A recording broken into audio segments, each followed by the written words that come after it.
So hello guys, welcome to part 2। और इस video में फास्ट शिपिंग की सीरीज को आगे बढ़ाने वाले हैं और इसमें बात करने वाले हैं कि आप जितने भी डेटा है उसे एक ब्राउजर पे जेसॉन लिस्ट की मदद से शो कैसे कर सकते हो। तो जेसॉन ऑब्जेक्ट क्या होता है, मीन्स की एक, और जेसॉन लिस्ट क्या होता है, मीन्स की जितने भी उसमें जो भी मतलब लिस्ट में एक करते हैं उसे हम लोग रिप्रेजेंट। तो मैं इसको बड़ा कर लेता हूँ, तो ये बड़ा नहीं हो रहा, पता नहीं क्यों नहीं हो रहा। तो अभी मैं इसको इधर से बड़ा करने की कोशिश करता हूँ तो ये हो चुका है, और यहाँ से बड़ा करने की कोशिश करता हूँ तो ये इतना ही हो रहा है। हाँ, हो चुका है। ठीक है, तो ये रहा हमारा स्टूडेंट और एज, और हमारा था एक प्राइमरी की जिससे हम इसको आइडेंटिफाई करेंगे। तो अगर फिर से रिलोड करूँ तो यहाँ पे एक और आ जाएगा। तो अभी हम देखने वाले कि इन सब को मैं मतलब कि व्यू कैसे कर सकता हूँ। अगर मुझे कहीं इस सारे डेटा को लाना होगा तो मैं कैसे लाऊंगा। तो मैं लिखूंगा ऐप डॉट गेट, और ये मैं करूँगा अपने रूट पॉइंट पर, और फिर मैं लिखूंगा एसिंक डेफ, और फिर मैं लिखूंगा गेट ऑल यूज़र्स। ठीक है, और हमें कुछ नहीं चाहिए क्योंकि हम मीन्स बेसिकली हमें गेट ही करना है सब कुछ। तो मैं लिखूँगा cone is equal to SQLite3.connect, और मैं लिखूँगा वेबसाइट डॉट DB, और उसके बाद मैं लिखूँगा कॉन डॉट एग्जीक्यूट। मैं इसे कर्सर में बना लूँगा, तो मैं इधर लिखता हूँ cursor is equal to con dot execute. मैं लिखूँगा सिलेक्ट एवरीथिंग फ्रॉम नेम्स। मैं नेम से सब कुछ सिलेक्ट कर लूँगा, और फिर मैं ऑब्जेक्ट लिस्ट लूँगा एक, और उसमें कर्सर से जितने भी चीज़ें हैं वो सब कुछ निकाल लूँगा। तो कर्सर डॉट फेच ऑल।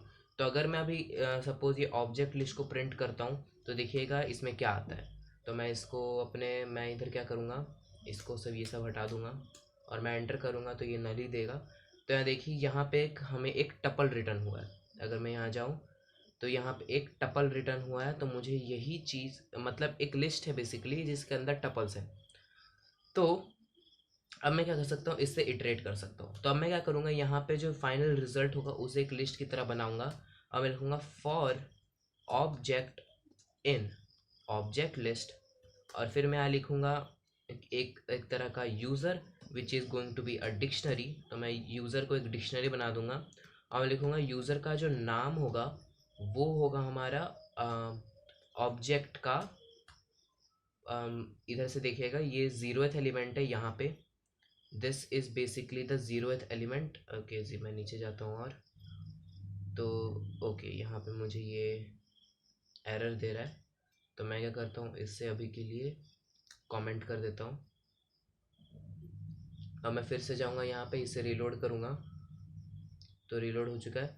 तो ओके, मैं इसे प्रिंट भी कर देता हूँ ऑब्जेक्ट लिस्ट को, प्रिंट ऑब्जेक्ट लिस्ट, क्योंकि मुझे एक चीज़ एक्सप्लेन करनी थी जो कि आ गई है।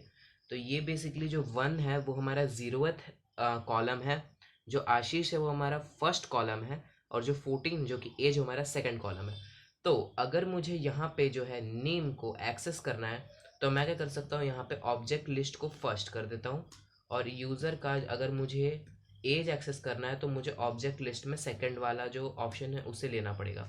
तो मैं लिखता हूँ ऑब्जेक्ट लिस्ट का सेकंड ऑप्शन, और फिर मैं क्या करने वाला हूँ, जो भी मेरा यूज़र तो बन गया है, अब मैं क्या करूँगा, रिजल्ट डॉट अपेंड यूज़र, इसे नहीं इसे यूज़र को अपेंड कर देगा। तो ये बेसिकली ये वाला जो यूज़र है वो यहाँ पे है। तो मैं अब क्या करने वाला हूँ, यहाँ पे मैं रिटर्न कर दूंगा, जब हमारा इटरेशन हो जाएगा तो मैं रिटर्न कर दूंगा यहाँ पे रिजल्ट, सिंपली रिजल्ट रिटर्न कर देंगे तो सब कुछ उसमें ही होगा। तो अगर मैं यहाँ जाऊँ और से रीलोड करूँ तो इंटरनल सर्वर एरर आ गया है, index out of range. Okay okay okay, तो मुझे यहाँ पे इसे रेफरेंस करना था, ना कि सीधा ऑब्जेक्ट लिस्ट को।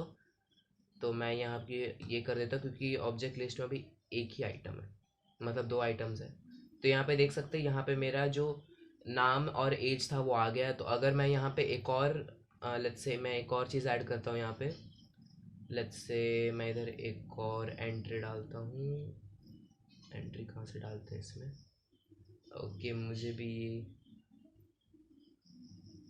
Okay let's just get an entry from the swagger UI. तो मैं यहाँ पे लिखूँगा और इसे पेस्ट कर दूँगा, और मैं यहाँ पे डॉक्स पे जाऊँगा।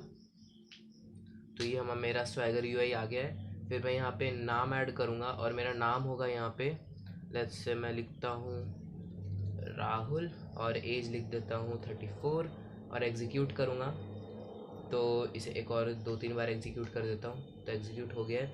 अगर मैं यहाँ फिर से जाऊँ तो हमारे डेटाबेस में जितने भी नाम थे वो सारे अभी निकल के आ रहे हैं। तो यही था कि गेट रिक्वेस्ट कैसे करते हैं। तो नेक्स्ट वीडियो हम देखेंगे डिलीट रिक्वेस्ट। तो मैं मिलता हूँ उस वीडियो में। टिल देन सी या, हैव अ गुड डे।